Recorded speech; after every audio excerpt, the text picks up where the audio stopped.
Bienvenue à vous sur cette nouvelle vidéo. Donc aujourd'hui on va réaliser des pommes de terre farcies dans un bouillon. Donc c'est une recette un petit peu longue mais qui est vraiment délicieuse. Donc avant de commencer, n'oubliez pas de vous abonner à ma chaîne, je publie une vidéo environ tous les 2 jours. Alors on va commencer, donc on prend des pommes de terre, on va les éplucher. Alors je vous conseille de prendre des pommes de terre à chair ferme pour éviter qu'elles se délitent à la cuisson. Et je vous conseille aussi de prendre des pommes de terre assez grosses pour pouvoir bien les creuser et les vider.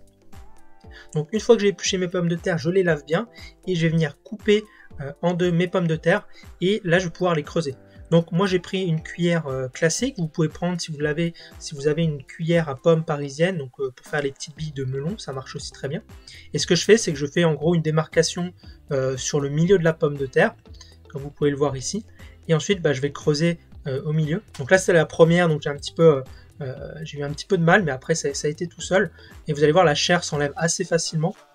Et donc là, je suis venu donc bien creuser ma pomme de terre. Et ensuite, cette pomme de terre va accueillir donc de la farce. Ensuite, vous pouvez gratter un petit peu le fond pour avoir quelque chose d'assez lisse. Et donc voilà, la pomme de terre donc a été creusée. Alors ce qui est très important, c'est qu'on garde les chutes de pommes de terre. On va les utiliser un petit peu plus tard. Donc là, j'ai creusé toutes mes pommes de terre. Et ensuite je les mets dans une assiette pour les cuire un petit peu plus tard. Et là je vais pouvoir également couper un oignon. Donc ça c'est la garniture qui va me servir pour faire le bouillon. Donc j'émince le plus finement possible un oignon.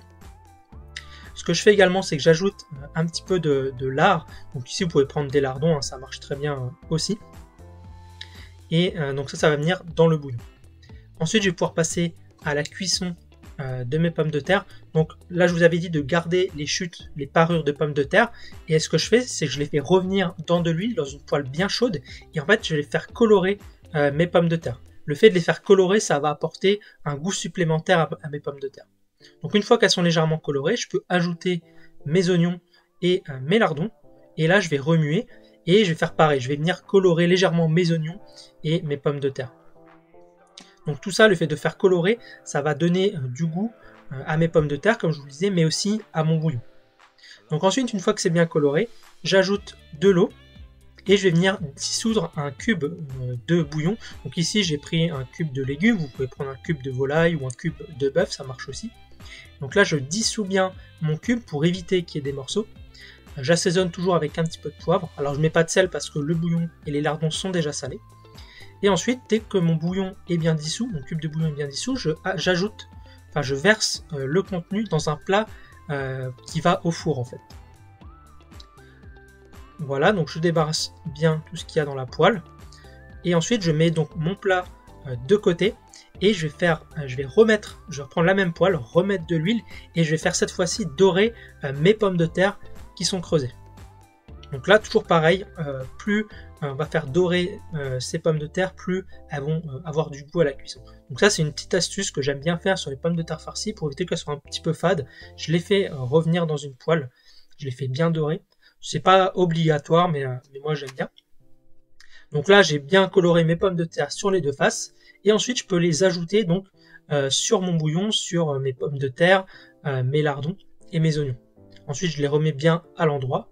Et je vais pouvoir passer à la réalisation de ma farce.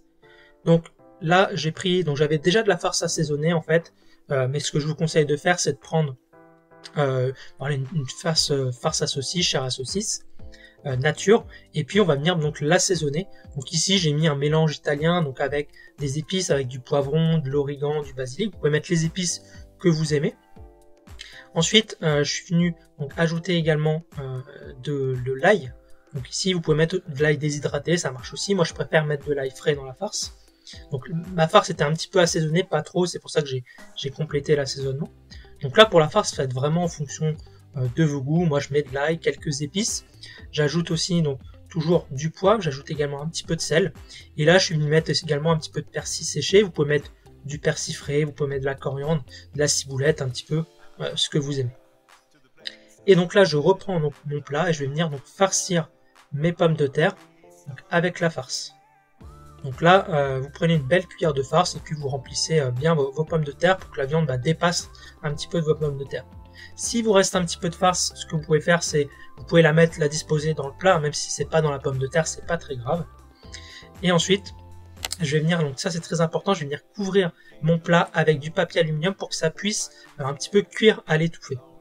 Ensuite, je viens cuire donc mes pommes de terre pendant 1h15 environ à 180 degrés. Et donc là, voilà, à la sortie du four, mes pommes de terre sont cuites. Ça a rendu pas mal de jus avec la farce, avec le bouillon. Donc là, on a un super bouillon qui a vachement de goût. Et donc voilà, dressé dans une assiette, voilà ce que ça donne. Donc j'espère vraiment que cette recette vous aura plu. N'hésitez pas à vous abonner à ma chaîne et à liker la vidéo. Et n'oubliez pas que vous pouvez retrouver tous les ingrédients dans la description. Vous avez le lien qui pointe vers mon site avec tous les ingrédients. Donc voilà pour cette vidéo. Et je vous dis donc à une prochaine vidéo.